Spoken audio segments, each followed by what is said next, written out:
can you explain, because I don't know anything about it, plant medicine, I guess like ayahuasca type stuff or the shamanic stuff, like Mm. how is that of benefit to men in the Western world who are kind of work 9 to 5, burnt out from work, and then they sit on the sofa and they're kind of crashing out watching Netflix.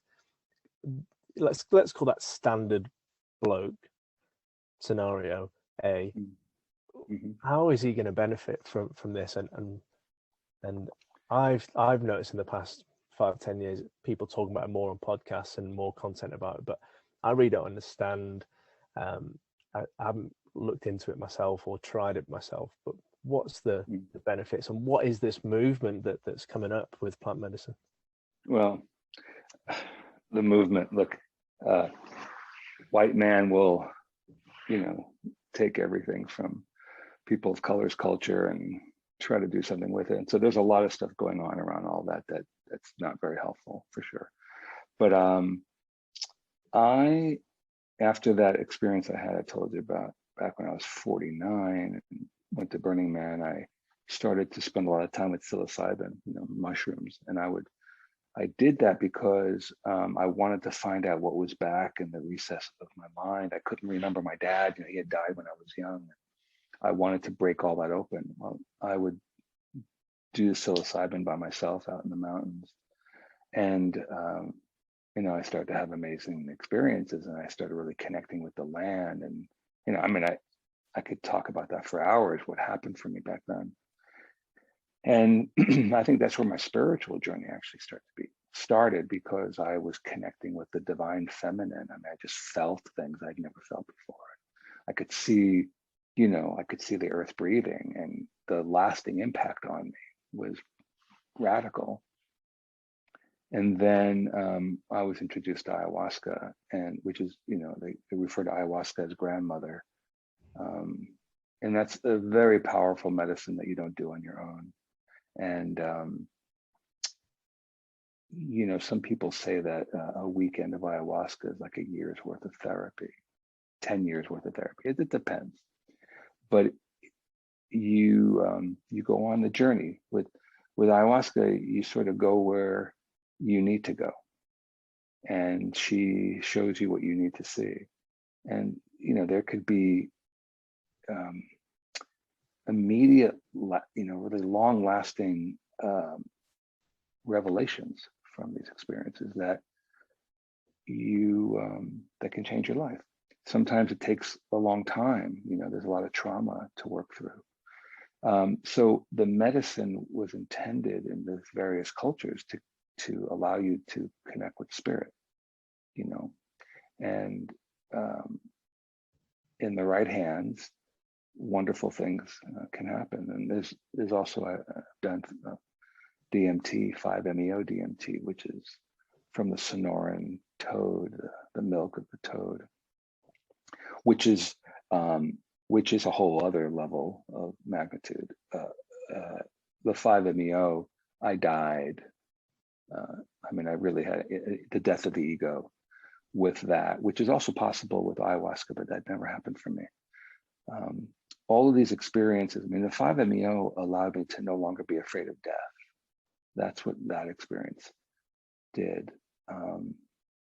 It's so hard to talk about in just a few moments, but it was a progression.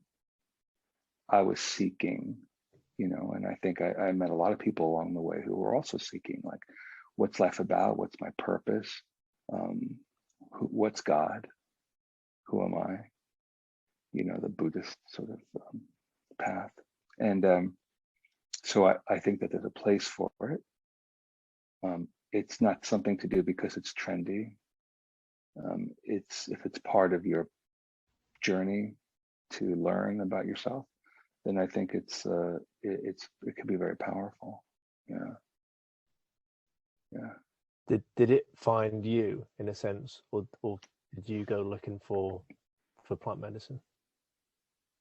Well, you want to be called to it, right? You want to do it when you feel it. If you're terrified of it, don't do it. If you're nervous and excited, then maybe it's time to do it, but you really have to check in with yourself. You're going to be fine. Usually there aren't too many negative, long-lasting sort of consequences of it. But it could happen. You could be traumatized by some of this stuff. You certainly don't want to be forced into it. But yeah, I think I wasn't looking for mushrooms. They found me. Ayahuasca, yeah, I wasn't looking for that either. I met somebody and I started to learn about it, and I thought, nah, that's not for me. And then that person circled around in my life like 8 months later, and things had changed. I thought, oh, okay. And I had this glorious feminine experience, that set me on a path of doing the work I needed to do to heal the feminine within myself. That's one thing that men really need to know too, is that there's feminine and masculine energy in all of us. And if we are not aware of the feminine, and if we don't honor the feminine in ourselves, we won't honor the feminine in our women, which is one of the reasons we treat the earth the way we do, because we're just not connected to that feminine energy. We abuse the planet, we abuse our women. So it's all tied together. It's all tied together in a way that I don't understand, but I can certainly appreciate that something's going on here.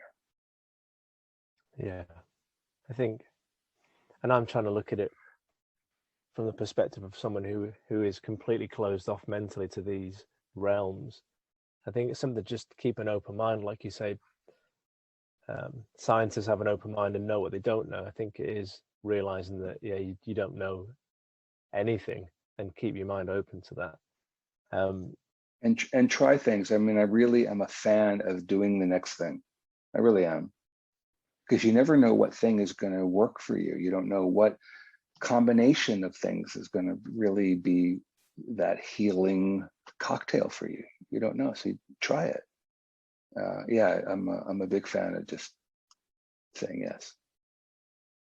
Awesome. And do you, once you've had those transformational experiences and you've decompressed and you've kind of learned what you think you need to learn from it, do you meditate or do any workouts, or is there like a daily or weekly practice that you do that kind of helps you stay grounded? Yeah, for sure. When you're talking about integration, that's what it's a real important component of doing plant medicine, and it's not often handled well.